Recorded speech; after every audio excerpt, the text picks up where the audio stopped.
All right, welcome to Maxkids, Healthy Kids from A to Z. I am your host and health coach, Dr. Jake Parrish. If you have any questions about who we are, what we do, go to victoryhealthcenter.com. You can listen to the radio show, Victory Health Radio, or .com, or go to right here where you are, victoryhealth.tv.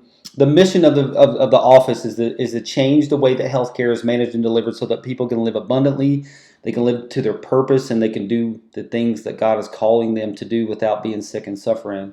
In our current times is that we live in an unpredictable world and a very unique time for our generation and for the generation of children that are growing up. For the most part, kids are required to be staying at home right now, learning digitally, and adults are actually working from home. And so there's a lot of like attention that can be caused because of the situation that we're currently in, and so it can be difficult.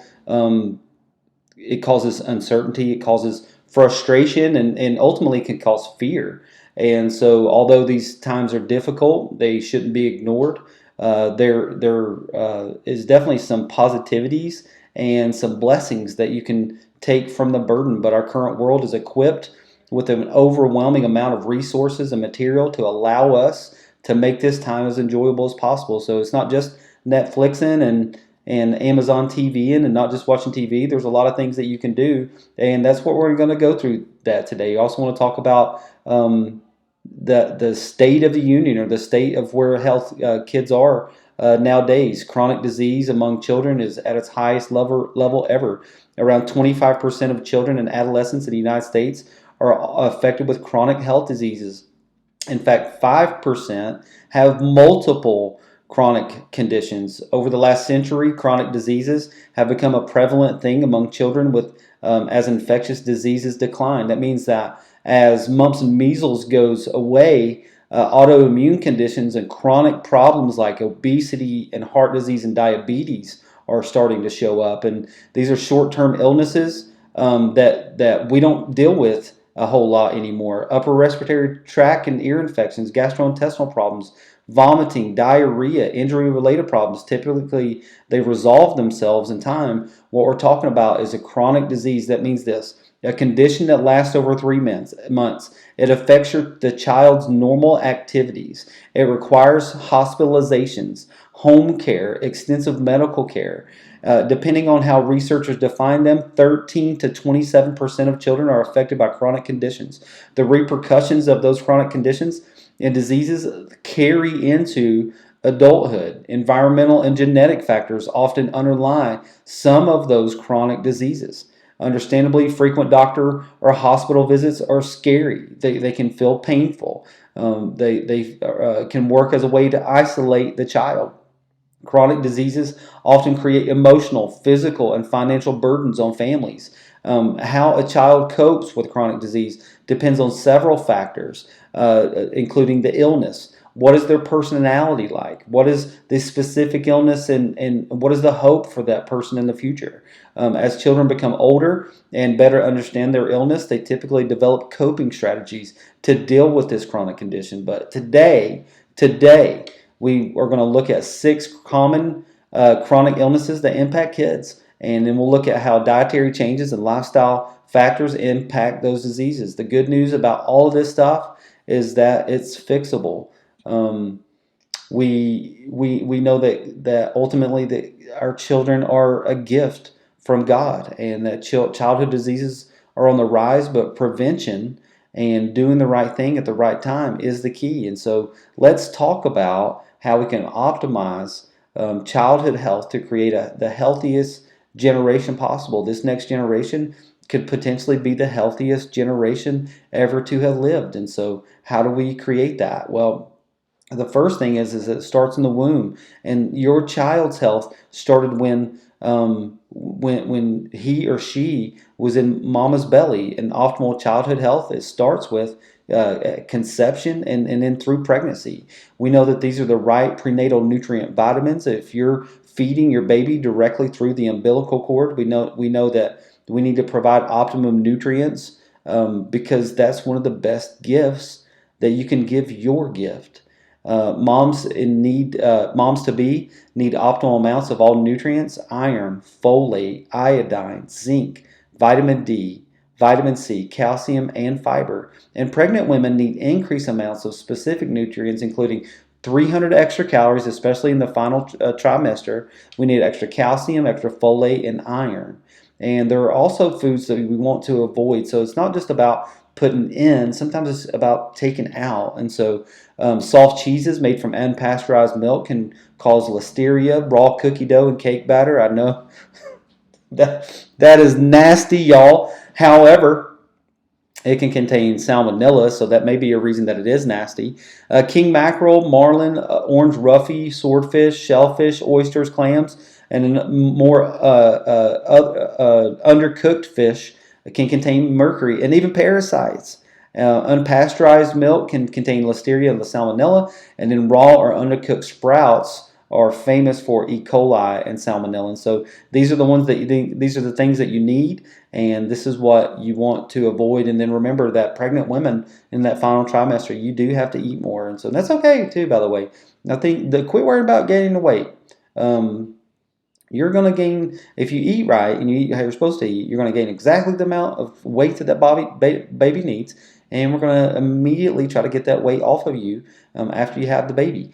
Chiropractic for pregnancy, this is one of those things that keeps the nerves that are feeding into the uterus healthy. I've seen over the years that women that can't get pregnant simply by coming to the chiropractor. And I think it's important to understand God put an amazing healing power in your brain. It sends information down your spinal cord out to all of your organs for your heart to beat, your lungs to breathe, your eyes to see, for you to hold that baby, for that baby to be well. The information from your brain has to get down and talk to the organs and the tissues that it needs to talk to. We know that one of the signs and symptoms that lets a pregnant woman know that she's having issues is low back pain. It's a common motivation for people going to the chiropractor, but especially for women, that helps to keep their pelvis in line. And then after pregnancy, if we continue to get adjusted, her pelvic your body produces a chemical called relaxin or elastin, and what happens is that you have as your body starts to prepare to have that baby, your joints get loose. And so as your joints open up and as your pelvis opens up, the baby comes out, but then at some point your pelvis is going to close back. And going to the chiropractor, making sure that your pelvis closes back in the correct way will prevent low back pain in the future. Also, epidurals, you want to be careful about those. A lot of women that I see at Victory still have pain, still have that like a discomfort from the epidural, and so you want to try to do it as natural as possible. During pregnancy, your lower back is strained, and it does cause pain. Chiropractors also address, not especially at our office, we help pregnant women with their nutrition, with getting the right amount of exercise when they're pregnant, and so just make sure that you're taking care of your body during this time. Before we discuss like real practical tips, I want to talk about childhood stages and milestones and what you should expect at every age of childhood. Number one is that the newborn and infant stage is a learning process. It's an exciting time. Some of the milestones that you should be looking for and looking forward to: starting to smile, rolling over, starting to sit up, crawling, maybe taking a few baby steps. During this time, the child should be breastfed. Breast milk contains an ideal combination of both fat, protein, and micronutrients for optimal development of the baby. Breastfed babies receive antibodies passed through the mother's milk. These antibodies help to boost the baby's immune system, and this is the foundation of a child's immune system, is getting those nutrients from their mother. Breastfed babies are less likely to get sick and have fewer infections than formula-fed babies. It's just a fact. And so if you want to do that, but you've even been discouraged from other doctors or people in your life that do not breastfeed, check yourself, and you know what's right in your own heart, and so make it right. If you can't, then you want to do organic grass-fed formula, not the stuff that you're just going to go get at the store. The first foods introduced to a baby are typically what? Cereals and refined grains and processed baby foods. Research has found that nearly every marketed packaged baby food contains toxic chemicals. There's another study that tested 168 different baby foods that found 1 in 4 of them contain heavy metals. Heavy metals is what's responsible for autoimmune conditions. It is responsible for a lot of people having brain fog and brain problems.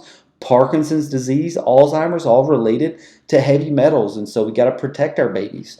Does this sound like an appropriate food for you, for your child? Absolutely not. And so instead of buying packaged, processed baby foods, try making your own. Start with fruits and vegetables such as avocado.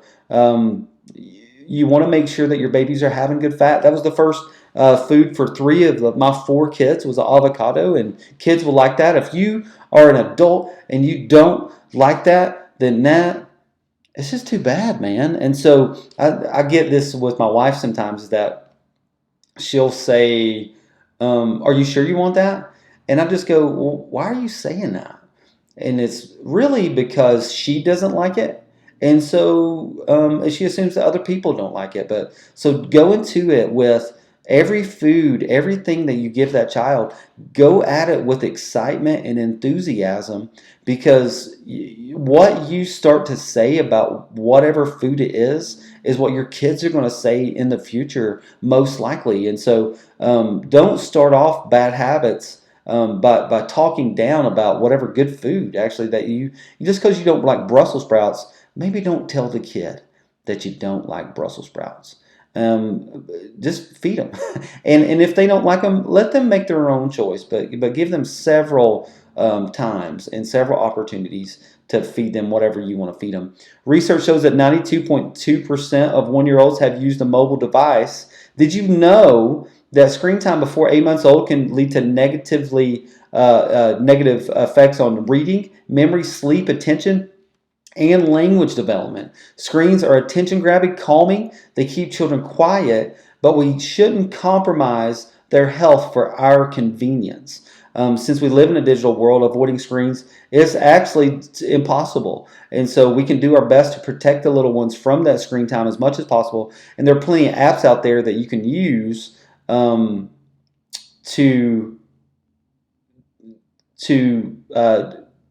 determine the amount of screen time that your child has.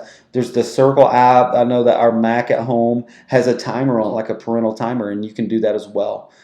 Study in the Journal of Pediatrics is there's a significant utilization of chiropractic in the United States. By extrapolating data from a survey in the DCs and the greater Boston area, what they estimate is that there are 30 million chiropractic pediatric appointments every single year in the United States. So just kind of coming back to this, not only does the pregnant mother need to be under good care, the child does too. The pediatric chiropractic is a gentle approach to removing nerve interference from that child's body so that the sinus infections and the ear infections are reduced. Your body works neurologically, and if there are misalignments in the spine from childbirth, from falling down, you know how much a child falls down. There's no way that you can handle that yourself, but a child does it. And so they don't complain about it, and they don't always hurt because 10% of the nervous system's pain, 90% is function. So they may have diarrhea or constipation because of that misalignment in their spine. They may have headaches and allergies and asthma, and we're going to take medicines or going through the medical system when we should be getting to the chiropractor first of all. And so make sure that your children are under some type of chiropractic neurological care.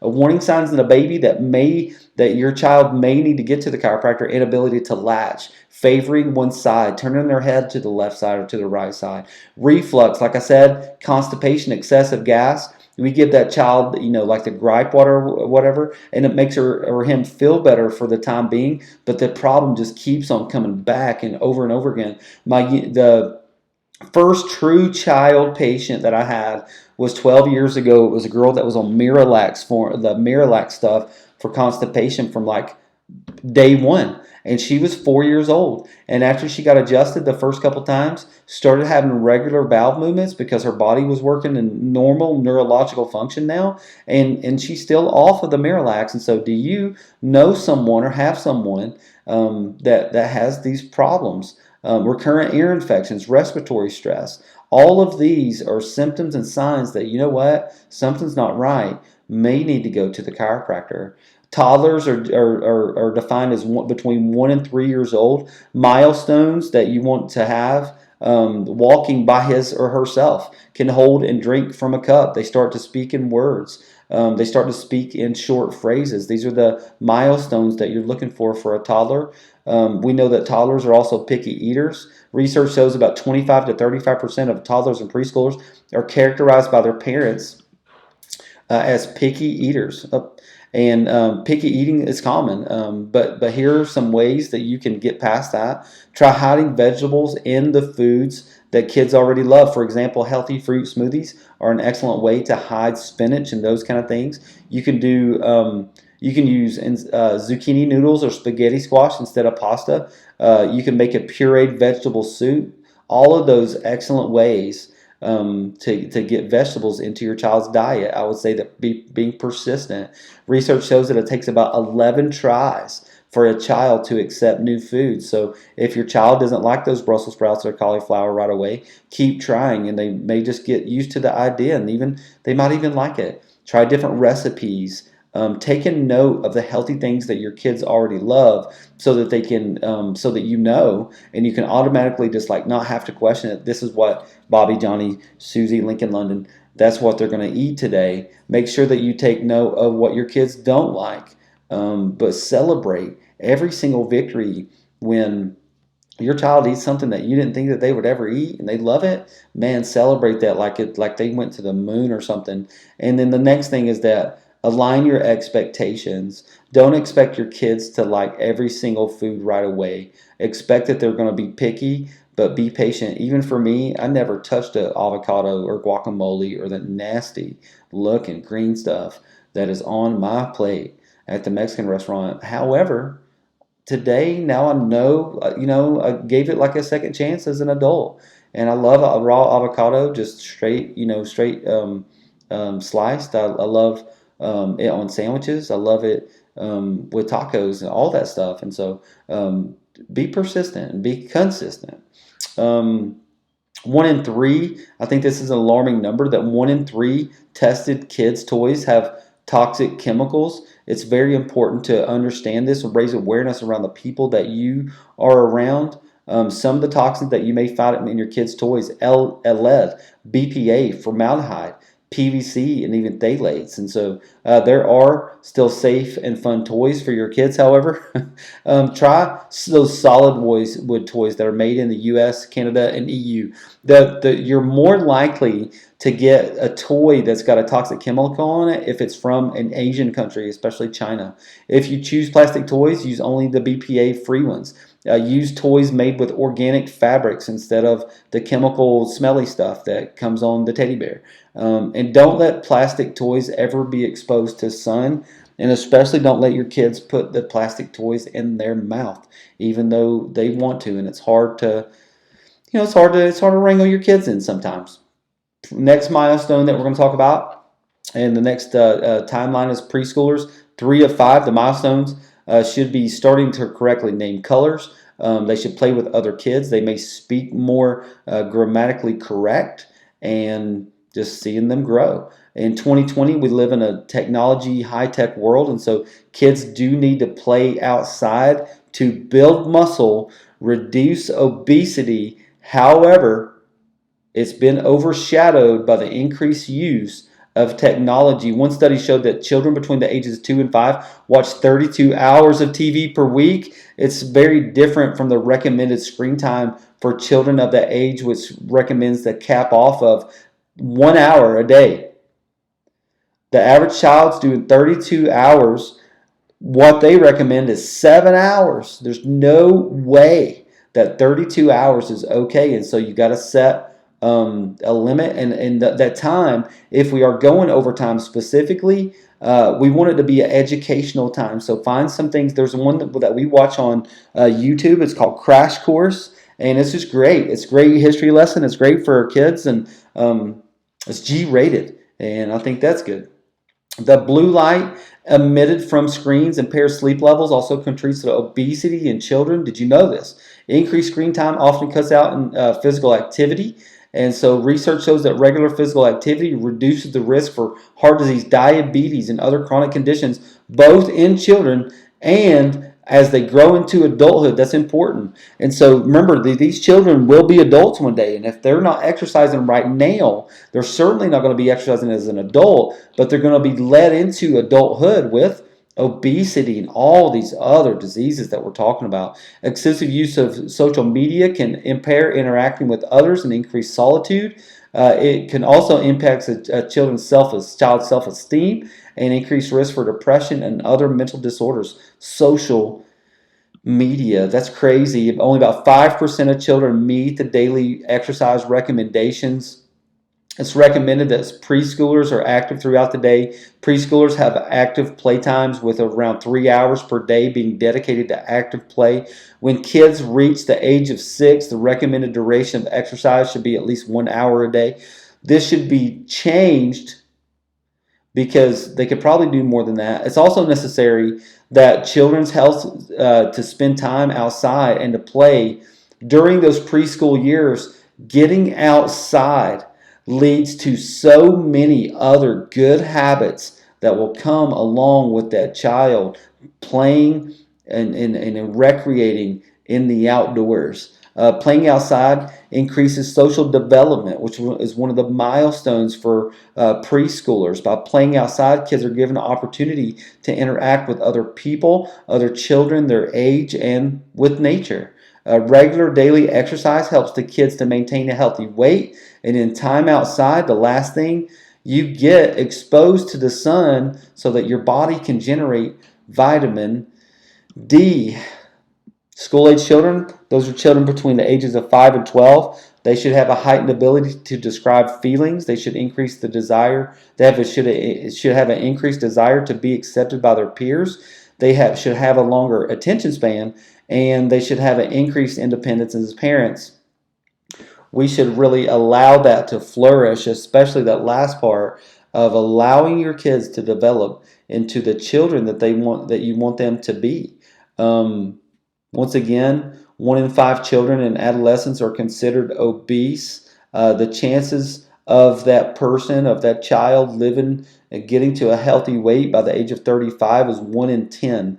Research shows that behaviors such as consuming high-calorie junk food, lack of nutrients, lack of exercise, and sedentary lifestyles lead to obesity in children, which leads to obesity in adults. We do supplements at the clinic, and so these are some of the supplements that we have. My children take that vitamin D, or take both the vitamin D omega. They take the detox powder, the probiotics powder that's right there, and the Maxkids multivitamin. These are all recommendations for parents out there. The detox powder targets 2 major organs of elimination, the liver and the digestive tract. If you have a child that's got autism or ADHD, that's probably a good recommendation for you. The kids probiotic powder increases the number of beneficial bacteria. We were talked about gut health over the last couple months at Victory, and it restores balance and promotes optimal digestion and a healthy immune system. Remember that your immune system is in your belly and in your guts. It's called your microbiome. Teenagers are typically between or not typically, but they are between 12 and 18. The milestones here, they should show increased independence again. They should really start to become independent from you. They should start to set goals for their life. They should show increased expression and feelings. If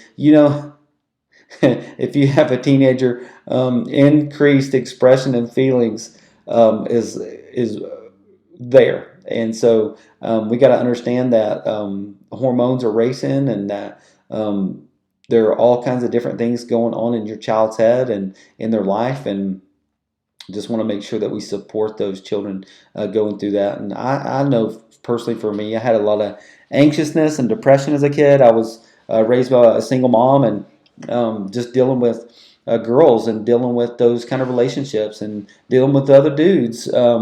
And kind of seeing how they live with a dad and how I didn't have a dad. So single parents out there, there's hope and healing in your relationship, as long as we try to understand these kids as they get older, and understanding that they need some independence. They need to be able to work on their own and do their own thing. Teenagers should at this point start to have an increased sense of right and of wrong. And if not, then there may be a problem in there. One survey found that 83% of teenagers said that school influenced their stress, that teenage years are years of many changes, and from changes of hormones to changes in lifestyle, changes in friendships. I remember going from junior high to high school, or even from elementary to junior high. The level of influence and the people that I was around was totally different. I thought some of those friends that I had in elementary school would be friends forever, and they ended up being not even friends in seventh grade because our lives went in a different direction. Our attitudes go in a different direction. Our goals for our life go in a different direction. So I started hanging around with athletes and wrestlers and those kind of things because I wanted to be that. I would recommend that you do that if you have a child that wants to be an athlete or wants to be, academic or whatever it is. Start to influence them and start to encourage them to be around people like they want to be like. Signs a teen may start to have stressed, and an abnormal amount of stress is anxiousness, moodiness, sudden weight gain or weight loss, trouble concentrating, or bad grades at school. I would encourage you today to encourage your teenagers to practice stress management or peace management. Exercising and sleeping is a big deal, especially for teenage girls out there. You need plenty of sleep. Spending time outdoors. Additionally, teens need trustworthy adults who they can go to and talk to for advice. So developing a strong room, or at least having people know that you are recommending that your child call them to ask them about that. I think this is a good idea. This is one of the things that we do in my family, especially with aunts and uncles. Sometimes my children will listen to that uncle or to that aunt a little bit better than me in that situation. And so have a strong room, have a group of people around your child that they can talk to. I remember growing up, I could eat anything, and some of you guys, you can absolutely eat anything as teenagers too. And teenagers are legendary at this. They can eat amazing amounts of junk food and not gain weight, not nothing. One study found that 1 in 3 kids and teens consume fast food on any given day, and most of the time teens have a fast metabolism. It encourages the junk food consumption due to maintaining the same outward appearance. And so this does not mean that their bodies aren't compromised by the junk food, though. They're just skinny eating junk food. Teens' brains are growing. Feeding those brains with the adequate nutrients, not junk food, fast food, is going to be the best thing for that kid. Instead of, listen, junk food, fast food, and energy drinks, that's a hindrance on a child's health today. Core chiropractic care for young ones, once again, getting kids under chiropractic care. We know that chiropractic care benefits young people in a few ways. It helps with bedwetting. I don't know if you knew that or not, but children that go to the chiropractor have less bedwetting. Asthma, ear infections, colic. When that baby cries or fusses for an extended period of time, how do you know it's the belly and not a headache? In my experience, there's tension, cervicogenic tension in here, probably causing a headache. You know when the muscles in your neck are tight and you get a headache. How do we know that a baby's not doing that? And so making sure that child will get under chiropractic care. Some of the things that may 100% help you understand, like a C-section delivery, forceps vacuum extractions, when they pull that kid out by their head. One study showed that over 4 out of 1,500 babies found that 90% have some kind of strain in their neck or in their cranial areas. This is the back of the head here. If it goes uncorrected, it does lead to developmental problems. We know that blocked nerve impulses, this is me reading the study too, by the way.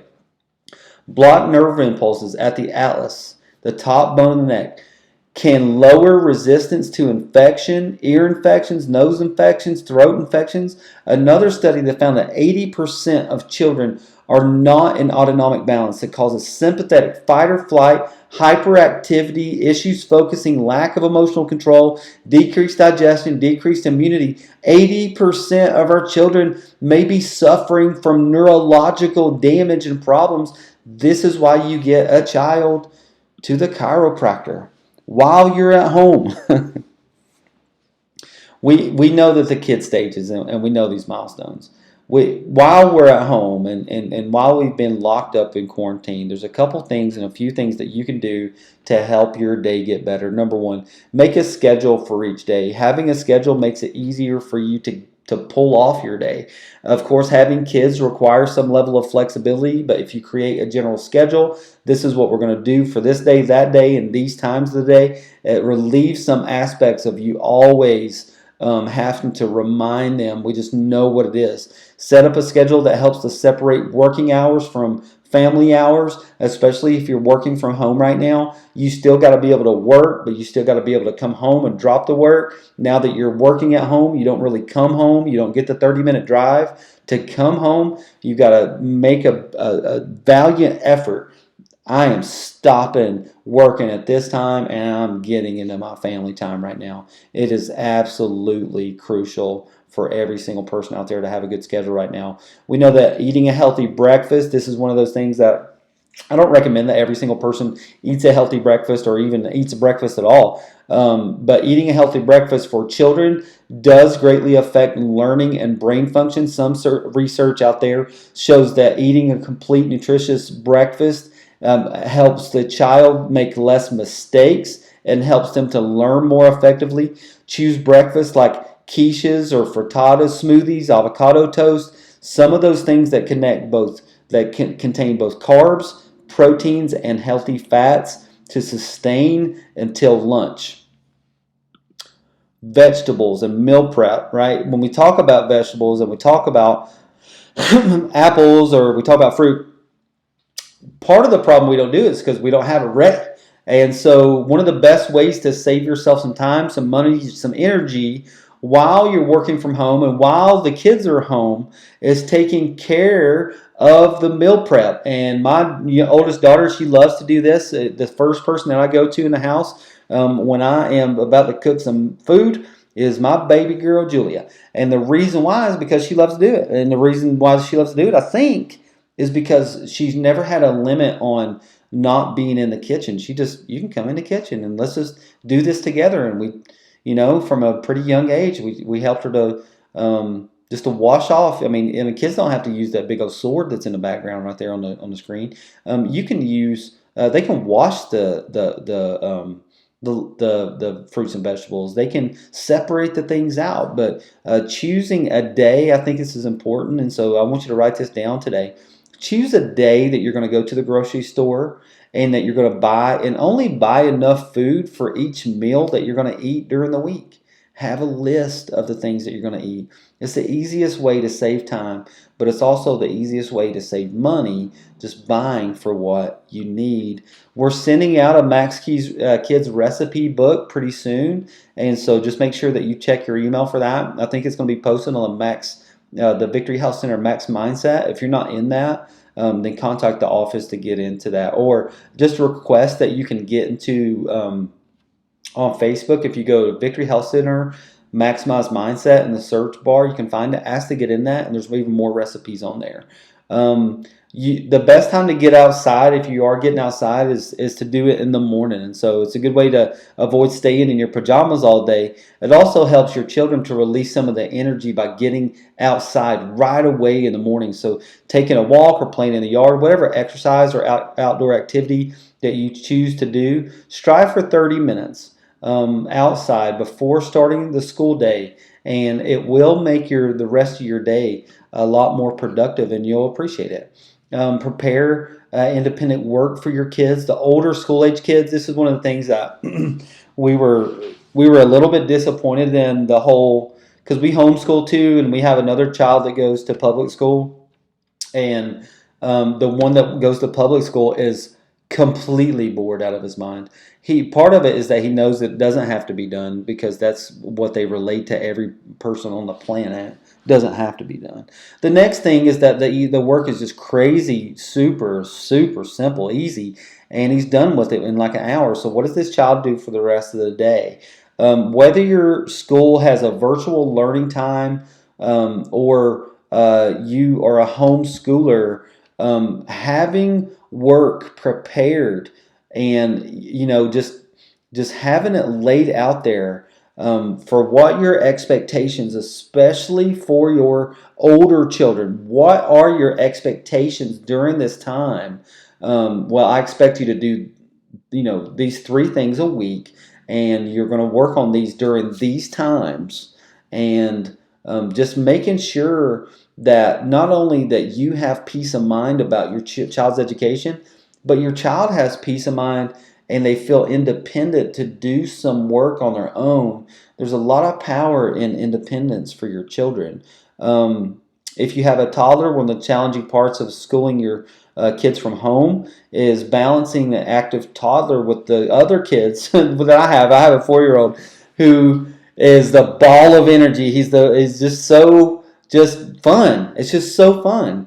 And so, but he also gets in the way a lot of the other kids learning. And so one way to help combat that is to prepare a busy bag for your toddler that only they have access to while the other kids are working. The bag can have just household items in it, brushes and just a toothbrush. Who knows? It's anything to play with, household items, a remote control. But the toddler, it can have magnets if you trust your child with magnets, finger puppets, paper and markers and crayons, craft sticks, felt, so that you can play that. We have like these little felt, like a felt sheet, and then we have like little people that are felt. That's not a person, but then they have, how it goes. And so but we have that, and that is so rewarding for them when they can make like a little felt family. And so you can do that too. Reward work with outdoor play. And so parks are starting to open up, but we can't just go and not do social distancing and social spacing right now. And so reward your child's hard work of the day with outdoor play.